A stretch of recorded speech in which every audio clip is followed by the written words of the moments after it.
ભગવાનની એવી અપાર કરુણા અને આશીર્વાદ વરસે, આવીને આવી વિશેષ ને વિશેષ સેવા થતી રહે, સમગ્ર પરિવારમાં સંપ એકતા રહે, શાંતિ રહે બધામાં. અને જે કોઈ છોકરાઓ ભણે છે, યુવાનો કામ કરે છે, અને વડીલો આપણી સામે બેઠા છે, તો છોકરાઓ ખૂબ સારું ભણે, યુવાનો ખૂબ સારું કમાય, વડીલોનું સ્વાસ્થ્ય સારું રહે. અને આ જે સત્સંગ અને સંસ્કારનો વારસો છે પેઢી દર પેઢી જળવાઈ રહે, આવનારી પેઢી પણ આ જ રીતે સત્સંગ કરતી રહે. જ્યાં હોય ત્યાં, કોઈ સુરત હોય, કોઈ ભાવનગર હોય, કોઈ અમદાવાદ હોય, કોઈ દેશ પરદેશમાં છોકરાઓ અલગ અલગ જગ્યાએ હવે કમાવા માટે, નોકરી ધંધા વ્યવસાય માટે જવાના. પણ અહીંયાથી જે શરૂઆત થઈ નિંગાળાથી આ સત્સંગની, એ વારસો દુનિયાના કોઈ પણ ખૂણામાં જાય, આપણા પરિવારના દીકરા કે દીકરી એના જીવમાં જળવાઈ રહે અને આના કરતાં પણ વિશેષ સેવા કરતા રહે. ભગવાનને પ્રાર્થના કરીએ. આજે આપ બધા હરિભક્તો પણ ખૂબ દૂર દૂરથી અહીં આગળ અન્નકૂટનો લાભ લેવા માટે આવ્યા છો, તો આખું આપણું આ વર્ષ ખૂબ સારી રીતે પસાર થાય. જે વર્ષ આપણું પસાર થયું એ ભગવાનની કૃપા કરુણાથી એ પણ સારી રીતે, પણ આપણું આવતું વર્ષ તો એનાથી વધારે સમૃદ્ધિ, સુખમય, શાંતિમય વીતે. વરસાદ પાણી ખૂબ સારા થાય, જેમ આ વર્ષે વરસાદ ખૂબ સારો હતો. આમ તો ભગવાનની કૃપા કહેવાય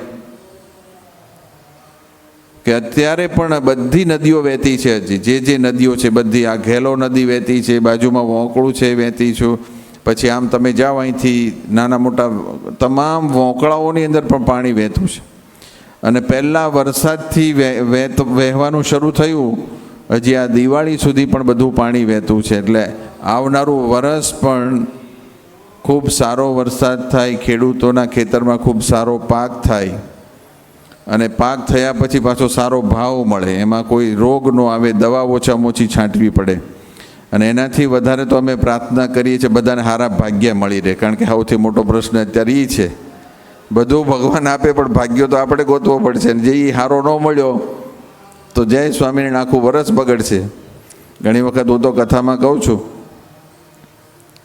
કે એક બાજુ ઘણી વખત ભાગ્યો તમને મળવા આવે કંઈક હિસાબ કિતાબ લઈને, અને છૂટું થવાનું કે તમારે એને સમજાવીને રાખવાનો હોય, એ વખતે ભગવાન પ્રગટ થાય અને બાજુ બેહે કે ભાઈ લે તને માગી આશીર્વાદ આપું. ત્યારે આપણે એવું કહીએ ભગવાનને, તમે થોડી વાર બેહો, આને મળી લેવા દો. જો એ વયો જાય ને તો આખું વરસ મારે જાતે મહેનત કરવી પડશે. એટલા ભાગ્ય અત્યારે મોંઘા થઈ ગયા છે.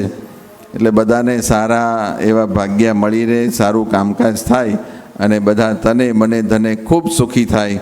ખાસ તો આ વરસ હવે જે શરૂ થઈ રહ્યું છે આજથી, આપણા આ મંદિરને ભગવાન સ્વામિનારાયણના સંકલ્પે આ મંદિર તૈયાર થયું છે, અને શાસ્ત્રીજી મહારાજે અથાગ પુરુષાર્થ કરીને આ મંદિર બાંધ્યું છે.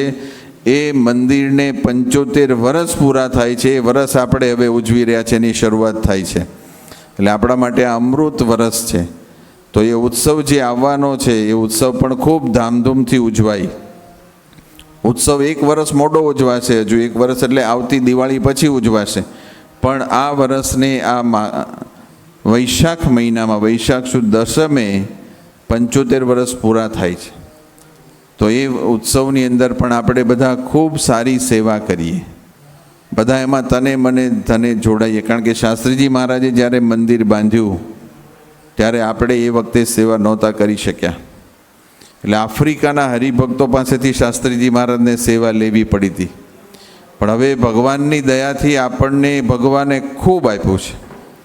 એટલે આ સમગ્ર ઉત્સવની સેવા અને જે કંઈ આપણા વિકાસના કાર્યો છે એ તમામ સેવા આપણા વિસ્તારના હરિભક્તો આપે ને એવો આપણે સંકલ્પ કરવાનો છે બધાએ, જેને જેને ભગવાને આપ્યું છે.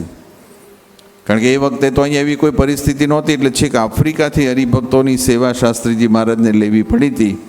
તો હવે આ સેવા આપણે બધાના ભાગે આવી છે, તો આપણી સારી સેવા કરી અને મહારાજના સંકલ્પના મંદિરની અંદર, શાસ્ત્રી મહારાજના મંદિરની અંદર આપણે સેવા કરી અને મહારાજ સ્વામીની પ્રસન્નતાના અધિકારી બની શકીએ. પ્રાર્થના. શ્રી સ્વામિનારાયણ ભગવાનની જય.